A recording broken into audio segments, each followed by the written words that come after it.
Salut à tous, c'est BizBiz. Alors aujourd'hui l'épisode 824 du Zappy Match. Comme d'habitude, n'hésitez pas à installer l'application OneFootball pour suivre toute l'actualité du foot. Les liens sont en première ligne de description. On va commencer et revenir exactement 13 ans jour pour jour en arrière.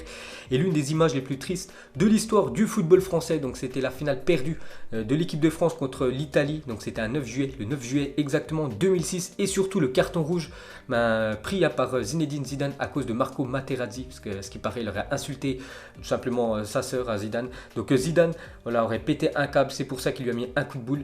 Simplement, Marco Materazzi a réussi ce qu'il voulait faire. Il voulait faire sortir le meilleur joueur de l'équipe de France, bien sûr, Zinedine Zidane qui a inscrit un but. Marco Materazzi a fait beaucoup de mal quand même à l'équipe de France, parce qu'il a fait le carton rouge pour Zinedine Zidane. Et aussi, c'est lui qui avait inscrit l'égalisation italienne. Et après, bien sûr, l'équipe de France était inclinée au pénalty, 5-3 contre les Italiens.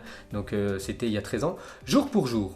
Et pour finir avec les infos qui datent de quelques années, cette fois-ci c'est il y a 5 ans, jour pour jour, le Brésil était humilié par l'Allemagne en demi-finale de sa Coupe du Monde, 7-1. Donc c'était exactement le 9 juillet 2014. Et le Brésil qui jouait sa Coupe du Monde chez elle avait pris une raclée, on peut appeler ça, 7-1 à domicile contre l'Allemagne. Ça a été très dur, on peut dire, pour se relever. Pour les Brésiliens, c'est un petit peu mieux depuis quelques jours vu qu'ils ont gagné la Copa América. Ensuite, on va sur le continent africain, on va parler de la CAN 2019 car hier, c'était les deux derniers huitièmes de finale. On va commencer avec le premier Mali contre la Côte d'Ivoire et c'est les Ivoiriens qui sont imposés 1-0. Donc la Côte d'Ivoire élimine le Mali grâce à un but de Zaha et prend rendez-vous avec l'Algérie en quart de finale de la Coupe d'Afrique des Nations. Donc Algérie, Côte d'Ivoire en quart de finale. Donc un énorme choc pour cette CAN. Ensuite, le dernier huitième de finale, c'était entre le Ghana et la Tunisie et score final 1-1. Donc ça allait au tir au but et c'est les Tunisiens qui sont imposés 5-4 au tir au but. N'oubliez pas que la Tunisie, mais ils ont fait 4 matchs cette année en Coupe d'Afrique des Nations.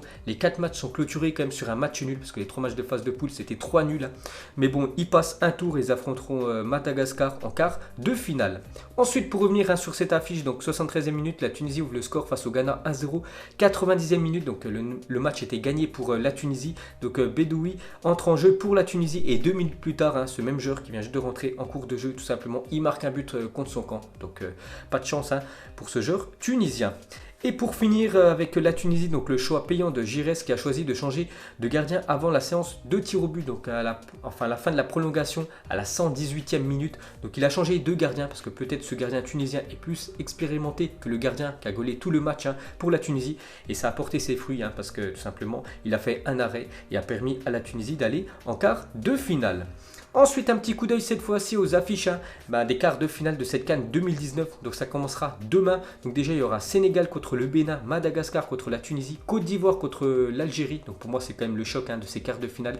Et pour finir, le Nigeria contre l'Afrique du Sud. Ensuite, on ouvre la page Mercato. On commence avec quelques infos officielles. On va commencer avec Marko Arnautovic qui est engagé avec le Shanghai SIPG. Donc voilà, c'est officiel. Il quitte l'équipe de West Ham après une magnifique saison l'année dernière. En plus, on avait parlé pour ceux qui suivent un peu mes vidéos transfert que je mets le mercredi et le samedi. On avait parlé qu'il y a une rumeur qu'il allait certainement aller en Chine. Cette fois-ci, c'est officiel et bien sûr, en rejoignant la Chine, il a son salaire qui est doublé. Ensuite, un autre joueur qui quitte l'Europe pour aller en Chine, cette fois-ci, c'est le joueur Stéphane El Shaarawy qui quitte l'AS Roma et s'engage au Shanghai Shenhua. Donc, c'est pas le même Shanghai, parce que bien sûr, il y a 2 clubs dans la ville de Shanghai. Donc, lui aussi quitte l'Europe pour aller en Chine. Ensuite, officiel, Lucas Hernandez portera le numéro 21 du Bayern Munich. Donc, il portait déjà ce numéro du côté de l'Atlético. N'oubliez pas quand même que c'est le transfert le plus cher de l'histoire pour l'équipe du Bayern Munich. Donc, il portera le numéro 21 l'année prochaine.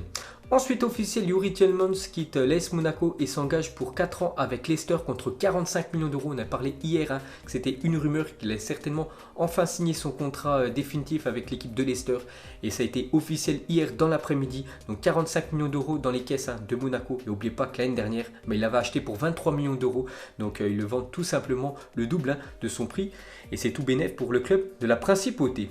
Ensuite, officiel, Rad Krunic quitte Empoli et signe jusqu'en 2024 avec l'AC Milan. Donc lui reste en Serie A.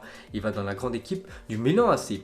Ensuite, on ouvre le feuilleton Neymar car aujourd'hui, beaucoup d'infos sur Neymar. Donc dans un communiqué, le Paris Saint-Germain indique que Neymar a séché la reprise de l'entraînement aujourd'hui. Donc le PSG déplore cette situation. Il prendra les mesures appropriées qui en découlent tout simplement. Donc Neymar devait revenir le 8 juillet exactement au Paris Saint-Germain pour commencer l'entraînement, la pré-saison. À part bien sûr s'il avaient joué la Copa América, comme Thiago Silva, Marquinhos, eux pourront arriver plus tard, vu que maintenant il leur faut un peu de vacances. Mais Neymar, vu qu'il était blessé, normalement il aurait dû revenir bien sûr au Paris Saint-Germain et il a séché la reprise de l'entraînement hier. Donc il y a eu un communiqué sur le Twitter officiel quand même du Paris Saint-Germain, qu'ils ont dit qu'ils vont le sanctionner certainement financièrement. Donc après Neymar il a un énorme salaire, donc je ne sais pas si ça va lui poser problème. C'est pour vous dire que les envies de départ de Neymar, bien sûr ça continue. On continue avec lui, on peut voir que Neymar a téléphoné à Leonardo pour lui dire qu'il ne souhaitait plus jouer avec le PSG. Donc c'est peut-être pour ça tout simplement qu'il n'a pas voulu revenir à Paris hier. On continue avec Leonardo, il a dit si Neymar m'a exprimé clairement ses envies de départ, parce que n'oubliez pas qu'il a téléphoné il y a quelques jours, il a dit c'est clair pour tout le monde. Donc c'est dire oui, Neymar veut quitter le Paris Saint-Germain, mais dans le football tu dis une chose aujourd'hui et demain une autre, c'est incroyable, mais c'est comme ça. Donc peut-être Neymar va revenir sur sa décision dans quelques jours, peut-être il voudra revenir au PSG, mais pour Leonardo, Neymar bien sûr veut quitter le Paris Saint-Germain. Ensuite, on continue avec Neymar. Donc Neymar peut quitter le PSG s'il y a une offre qui convient à tout le monde. Mais à ce jour, on ne sait ni si quelqu'un veut l'acheter, ni à quel prix. Tout cela ne va pas se faire en un jour, c'est sûr. Donc là, ça va continuer encore longtemps, je pense, le feuilleton Neymar. Mais le joueur, je pense, va aller bien sûr au bras de fer avec l'équipe du Paris Saint-Germain, comme il a fait il y a 2 ans avec l'équipe du FC Barcelone. Ensuite, pour continuer avec lui, donc on peut voir qu'en Espagne, voilà, ça fait bien évidemment la une des journaux espagnols. Donc ça régale, on peut dire, même la presse catalane. Donc guerre totale, Neymar PSG en une de sport, guerre Paris Saint-Germain, Neymar pour Mundo Deportivo. Donc voilà, tous les journaux sportifs espagnols font la une avec bien évidemment Neymar. Et pour finir cette fois-ci, regardez la une journal Marca. Donc Marca c'est plus un journal sur l'équipe de Madrid, enfin du Real, mais ils ont même mis quand même la une sur Neymar. Donc défier le Tchèque, c'est-à-dire voilà, que Neymar va partir au clash, au bras de fer avec l'équipe du Paris Saint-Germain. Donc affaire à suivre. Ensuite direction l'Espagne, regardez le futur maillot extérieur de l'équipe du FC Barcelone. Donc ça sera un maillot jaune avec 2 bandes qui feront une diagonale sur le maillot. Donc les bandes on peut dire blaugrana, donc bleu et rouge. Donc voilà le futur maillot extérieur de l'équipe du Barça. Ensuite regardez ce discours entre un journaliste et Edgar Davids, ancien joueur des Pays-Bas et surtout de l'équipe de la Juventus. Donc lui il portait à chaque match des lunettes, il était obligé d'en porter, il a des problèmes aux yeux. Donc le journaliste pose au joueur néerlandais, êtes-vous d'accord avec CR7 qui dit que la Juventus actuelle est la meilleure de tous les temps? Donc Davids il a dit, est-ce qu'il a joué la finale de la Ligue des Champions avec la Juventus? Le journaliste lui dit non.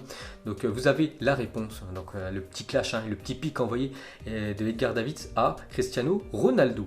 Ensuite, on va parler de Sadio Mané ne tirera plus les pénaltys sur cette Coupe d'Afrique des Nations 2019. À un moment donné, il faut penser à l'équipe. L'équipe m'a donné 3 fois ma chance. J'ai raté 2 fois. C'est vrai que le ratio niveau réussite en tir au but, c'est plutôt moyen, 2 ratés pour 1 marqué. Donc il a dit, je ne vais pas abandonner, mais je vais donner la chance aux autres. Donc là, s'il y a un penalty pour le Sénégal, ça ne sera pas Mané qui le tirera. Ensuite, Andy Delors demande à FIFA de changer sa nationalité. Donc on peut voir qu'il a fait un tweet. Bonsoir EA FIFA France, je suis international algérien. Serait-il possible de modifier le drapeau s'il vous plaît? Donc actuellement sur sa carte FUT, donc il a le drapeau français, il aimerait le remplacer avec le drapeau algérien qui joue la Coupe d'Afrique des Nations avec l'Algérie. Ensuite annoncé proche du Napoli, Rames Rodriguez préfère rejoindre l'Atlético Madrid dont le profil est très apprécié par Diego Simón. Donc il pourrait rester dans la ville de Madrid mais quitter le Real pour l'Atlético. Ensuite, une déclaration de Thiago Mendes, nouveau joueur de l'Olympique Lyonnais. Il a dit « Je vais prendre des cours de français car c'est important pour bien communiquer. » Mais au final, on parle tous le même langage, celui du football. Donc voilà, il veut vraiment apprendre le français pour vraiment très bien communiquer, on peut dire, avec ses coéquipiers du côté de Lyon. Parce que voilà, c'est un joueur brésilien, Thiago Mendes. Ensuite, officiel, Paul Pogba est convoqué par Manchester United pour la tournée estivale qui va se dérouler aux États-Unis comme chaque pré-saison. Donc on peut voir qu'il est dans ce groupe qui s'envolera aux États-Unis. Bon après c'est plutôt logique, c'est toujours un joueur de Manchester, même s'il devrait quand même quitter le club cet été. On peut voir que la Juventus est sur le point d'offrir plus de 133 millions d'euros à Manchester United pour tenter de recruter Paul Pogba. L'offre ne devrait pas être suffisante, donc ils doivent injecter plus d'argent. La Juventus, ils veulent s'offrir le milieu français. Ensuite, selon Mundo Deportivo, Frenkie de Jong a refusé le numéro 14 du FC Barcelone afin d'éviter les comparaisons avec Johan Cruyff et de se mettre trop de pression. Donc actuellement, il n'a toujours pas de numéro, Frenkie de de Jong. Donc le numéro 14 était libre, mais il a refusé parce que Johan Cruyff, ancienne très grande légende de l'équipe des Pays-Bas et de l'équipe du Barça, le portait. C'est pour ça qu'il ne veut pas le porter, parce que sinon il va avoir trop de pression. Donc on ne sait toujours pas son futur numéro. Ensuite, Ousmane Dembélé était de retour à l'entraînement ce matin, une semaine avant la reprise officielle du Barça. Donc très belle initiative de l'ailier français qui veut vraiment être en forme pour la saison prochaine. Il revient déjà une semaine avant tous les autres joueurs Blaugrana. Ensuite, d'après le journal AS, Eden Hazard va bien récupérer le numéro 7 de Mariano Diaz. Donc il voulait le numéro 10, Eden Hazard, mais c'est le numéro de Luka Modric et Modric ne veut pas lui lâcher tout simplement. Donc il devra avoir le numéro 7, ancien numéro de Diaz et surtout ancien numéro de Cristiano Ronaldo. Et pour finir ce Zap Image, on va terminer avec Neymar. Donc pour vous, est-ce que le Paris Saint-Germain doit laisser filer Neymar cet été? Voilà, après ce qu'il a fait, parce que ça sera jamais plus pareil. Même s'il revient, Neymar, il reste une saison de plus au Paris Saint-Germain. Voilà le feuilleton qui s'est passé cet été, c'est quand même un sketch. Il aurait pu faire une interview officielle Neymar, même dire sur ses réseaux sociaux, oui je reste au Paris Saint-Germain. Il l'a jamais fait. Il voit bien toutes les rumeurs qu'il y a dans la presse. Il dit rien du tout Neymar. Donc pour vous, est-ce que le Paris Saint-Germain doit vendre Neymar cet été? Donc voilà les gars, la fin de Zap Image 824. Donc si ça vous a plu, un petit like et je vous ferai l'épisode 825 demain. Donc moi je vous laisse et je vous dis à la prochaine comme d'habitude. Ciao à tous.